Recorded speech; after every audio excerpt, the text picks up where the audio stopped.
It is not surprising for the youth to ask the following question: why are young people dying? Why are the elderly dying? Why are hospitals being destroyed left and right in certain parts of the world right now?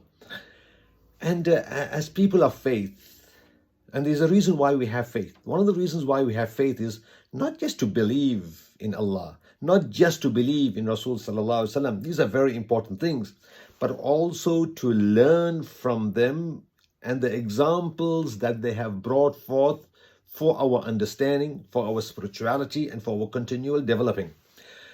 Having said that, I just want to share with you a story that I've also shared elsewhere regarding Hajra alayhi salam.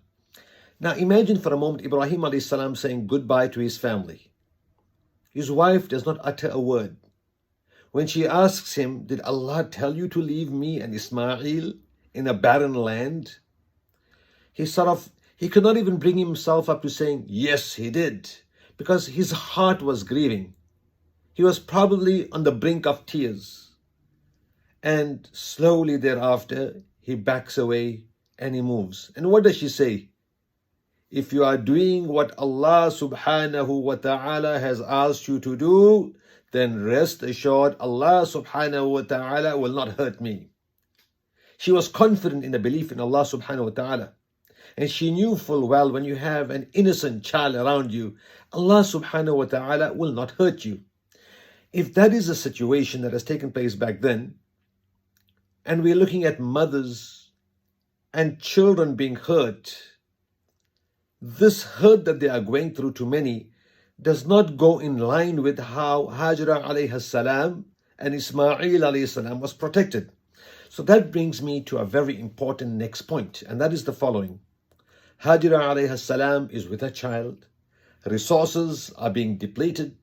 There is no food. There is nothing to drink. What does she do? Innocent child is with you. And she starts pacing between Safa and Marwa. Just like sometimes when people go to stress, what do we do when we go to stress? We start thinking. Some people are more bold. They get out of bed. Many of us don't want to disturb our partners. Regardless, some have no choice. They can't control themselves. They start pacing up and down in the home. And this is to bring about a reduction of their possible anxiety and pain. Likewise, she started going between Safa and Marwa, back and forth, back and forth, back and forth. And as she's going back and forth, she goes to the top of the mound and she looks down. In other words, where are the people? Where is the food? Oh Allah, where do I go from here? How far do I leave? How far can I go without replenishing my resources? Oh Allah, you know my vulnerability and my situation. And what does Allah subhanahu wa ta'ala do? All of a sudden you see a gush of water coming out. When the gush of water is coming out, she takes her child immediately. This is the beauty of a mother. You know, to our children out there, your mothers may be strict on you at times. They don't mean pain.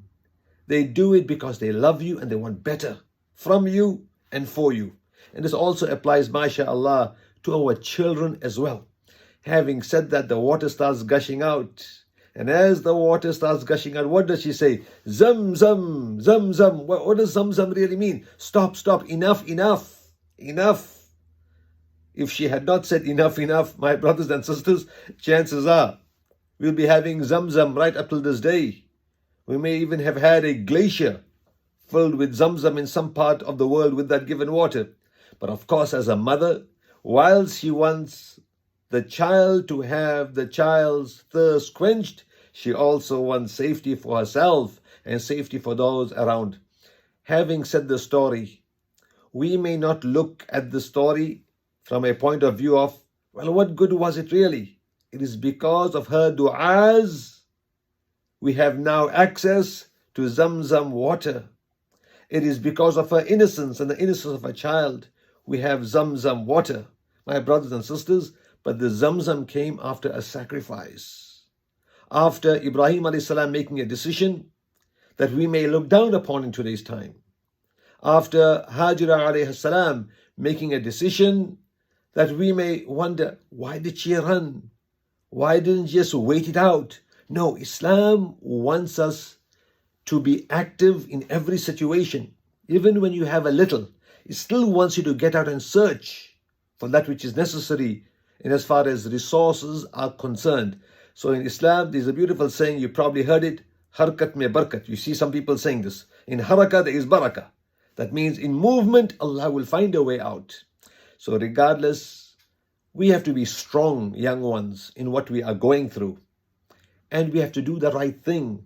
We may not see the immediate benefit, or we may just see a little bit of it. Like Hajra alayhi salam and Ismail alayhi salam, they had the benefit of Zamzam, but it was not as much as later generations benefited from it. So we have to hold on strong, do the right thing, and inshallah, future generations will enjoy, inshallah, the sacrifice that we have hopefully endured, or some of our members are enduring. And at the same time, understand full well, when later generations enjoy, hopefully in a good manner, we will also get part of that reward as well. May Allah SWT help us and guide us. Wa akhir da'wana alhamdulillahi rabbil alameen.